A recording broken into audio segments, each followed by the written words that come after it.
All right, so let's just talk about some reasons that some buyers just take way too long and can't make a decision or something like that, right? So let's just talk about like the 5 reasons that I think a lot of buyers just kind of hang around and they wait and they probably could have already purchased a house. So top 5 reasons people take too long to pick up their first house. And can you take too long? Of course, everybody's time frame is their own time frame. I strongly believe that. But a lot of people could actually have purchased a property if they just kind of step up and make the decision to just go for it, right? So here's what could be holding you back from making a good purchase.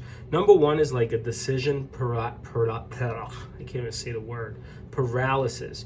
With so many options available, first-time buyers can feel overwhelmed when it comes to making a decision. But it's like, just as if you never lived in the same place your whole life, you can obviously, like, there's more than just one right house. You just have to go for one. And then another thing is like, you always wait for your mother, your father, your brother, your cousin to approve it, but it's your decision, and you just have to make sure you have a good realtor to be by your side and try to make the best possible decision for right now. You're probably not going to live in this place forever. Lack of clarity would be number 2. Uncertainty about what you want or need in a home just prolongs the whole process. A lot of times you start out and you're like, I want this, and then you're looking at condos, and then you're looking at single families, and then you're looking at multi-families, and it's like, just decide what you want. When I first started purchasing a house, I went for multi-families, and I realized that was a little too expensive for me, so I started off with a condo, then I bought a few multi-family units, and I bought multiple properties after that. So sometimes you just have to start, right? It's okay if you start small.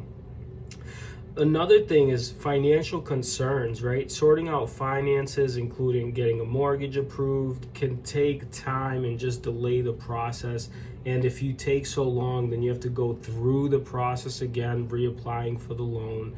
It doesn't need to be that hard to find and purchase a property, but just have your ducks in a row when it comes to finances. My advice is save as much money as possible so you can have a strong down payment. Another thing that could be holding you back is market conditions. In competitive markets, finding the right property at the right price can be challenging. So I had clients that were shopping 3 years ago or 2 years ago, and they were like, it's too competitive right now, 60 offers. And then they're shopping now, and they're like, it's too competitive right now, 10 offers. And then they kind of look around and they go, okay, these interest rates are high, and I'm gonna wait for the interest rates to drop. So they're just waiting on this perfect balance of market conditions.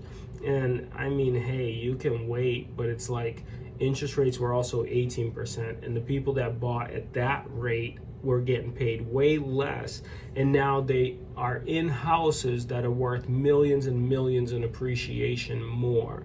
So the longer you wait due to market conditions, the longer you're waiting on being in a house that's going to appreciate, right? So since 2023, the prices still went up. Since 21, they still went up. Since 2009, they still went up. And then emotional attachment. Some buyers struggle to separate emotions from the decision-making process, which can lead to hesitations or reluctance to commit. While it's always going to be a struggle, there is no perfect way to do it. I think if you just pay attention to some of these things, you could find yourself in a house much sooner rather than later. Good luck. If you're looking to work with a reputable real estate agent, you know who to call. I've been doing this for quite some time. That's how I know why you're not making that decision to buy.